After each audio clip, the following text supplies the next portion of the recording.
Bom dia, tarde e noite.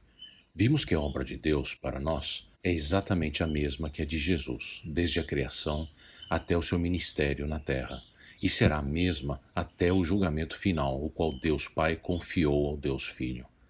Neste episódio, veremos por que ele veio realizar sua obra, quando ele vai realizá-la e como ele vai realizá-la. Eu lhes asseguro: quem ouve a minha palavra e crê naquele que me enviou, tem a vida eterna e não será condenado, mas já passou da morte para a vida. Este versículo 24 é um verso-chave.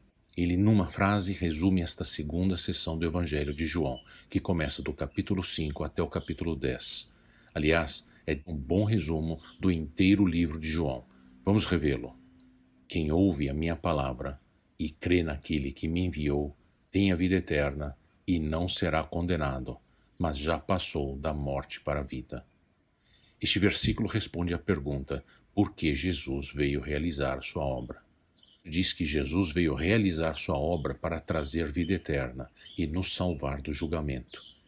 E nos diz como isso acontece: ouvindo e crendo nas palavras de Jesus. E nos diz quando isso acontece. Acontece agora, enquanto Deus está nos dando a chance, nesta vida, de cruzarmos da morte para a vida eterna. Jesus vem fazer essa obra porque Ele é o único que pode fazê-la. Já tendo-a realizada na cruz, agora efetiva nos corações daqueles que creem nele. Essa obra precisava ser feita pelo próprio Deus, que é o único a nos tirar da nossa condição natural de morte, sem esperança da vida com Deus. Se não crerdes em Jesus, ao enfrentardes o seu julgamento, continuareis mortos, e depois da vida na terra, sem mais nenhuma esperança, sereis jogados no inferno, que, Jesus explica, ser um lugar de sofrimento e desespero eterno, como em Mateus 25:46, e onde vermes não morrem e o fogo não se extingue, como ele fala em Marcos 9:48. No mundo em que vige o eufemismo espiritual, quem fala de justiça e julgamento de Deus e sobretudo de inferno é tido como agressivo, desrespeitoso, até mesmo ignorante em relação à rasa elegância dos protocolos e mídias sociais. Estamos falando aqui de inferno não como figura de linguagem, mas como máxima expressão do termo na sua origem, que hoje é diluído em expressões e metáforas eufemísticas, mas a concepção original da palavra veio da boca de Jesus.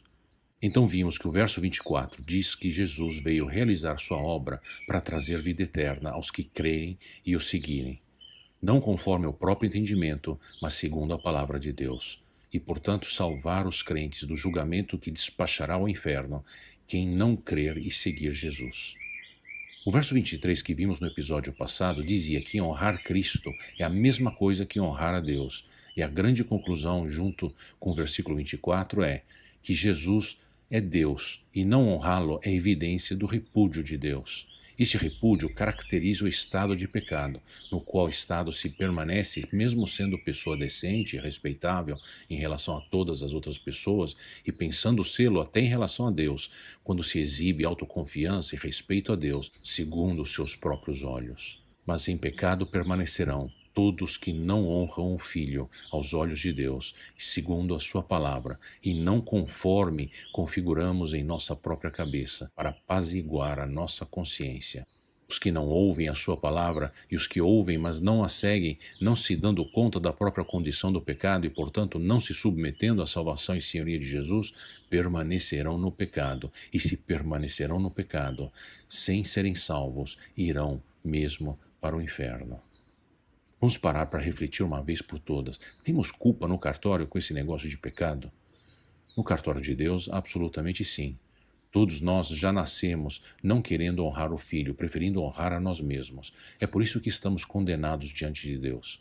É por isso que estamos mortos espiritualmente. Portanto, sem a obra de Deus, através de Jesus, estamos condenados. Ser bonzinho ou boazinha não é bom o suficiente. Pode um homem morto ajudar a si mesmo? Pode um homem condenado salvar-se a si mesmo? Não. Nós precisamos de ajuda fora de nós mesmos, não da parte de outros que estão na nossa mesma condição e que muito menos nos podem justificar diante de Deus, pois na verdade precisamos do próprio Deus, na pessoa de Jesus Cristo, o único que poderia ter feito a obra que fez. Esta é uma das maiores e mais claras lições do Evangelho de João, que reflete o pecado e as suas consequências. Eu lhes afirmo que está chegando a hora, e já chegou, em que os mortos ouvirão a voz do Filho de Deus, e aqueles que a ouvirem viverão. Pois, da mesma forma como o Pai tem vida em si mesmo, ele concedeu ao Filho ter vida em si mesmo, e deu-lhe autoridade para julgar, porque é o Filho do homem.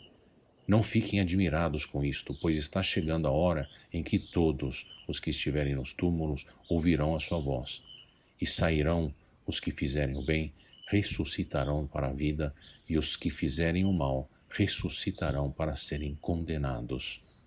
Fazer o bem começa pelo honrar o Filho, sem o qual ninguém faz o bem. Aos olhos de Deus, fazer o bem é intrínseco a honrá-lo e dar glória a Ele, e, portanto, honrar e dar glória a Jesus, como explicamos em detalhes no episódio passado.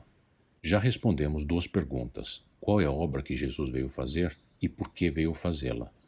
Vimos que a obra que Jesus veio fazer foi a obra de Deus, para dar vida eterna aos que nele crerem. Agora responderemos à pergunta: quando Jesus irá fazer a sua obra? A resposta é agora. Ele está dando vida espiritual para aqueles que estão espiritualmente mortos, porque Jesus retornará e levará todas as pessoas, os vivos e os mortos, para o julgamento, como acabamos de ler nos versos 27 e 29. Você percebeu quem é que vai ouvir a voz de Jesus e qual vai ser o resultado? O verso 28 diz que todos vão ouvir, por bem ou por mal, que inclui familiares, parentes, colegas de trabalho, pessoas de todas as religiões, você e eu, os vivos e os que já morreram. E o resultado vai ser o julgamento para a vida ou condenação eterna. E temos aqui também a resposta para a última pergunta que nos propusemos relativamente à obra de Jesus.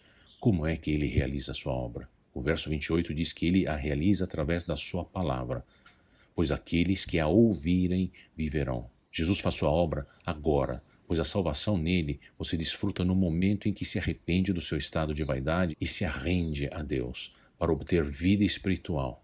Jesus faz sua obra agora, pois a salvação nele você desfruta no momento em que se arrepende do seu estado de vaidade e se arrende a ele para obter vida espiritual com Deus. Esta obra está plenamente consumada em Cristo. Você não se aproxima de Deus fazendo o bem, mas aceitando esta obra. As boas obras são manifestadas sim, mas como resultado da obra de salvação na pessoa de quem ouve, acredita e segue a Cristo. E a salvação, ela mesma, será consumada até o último dia de validade dessa obra, depois do qual não haverá ponto de retorno, quando Jesus virá, e desta vez será para julgar todos. Ele está nos levando no nosso destino eterno. Deus te abençoe.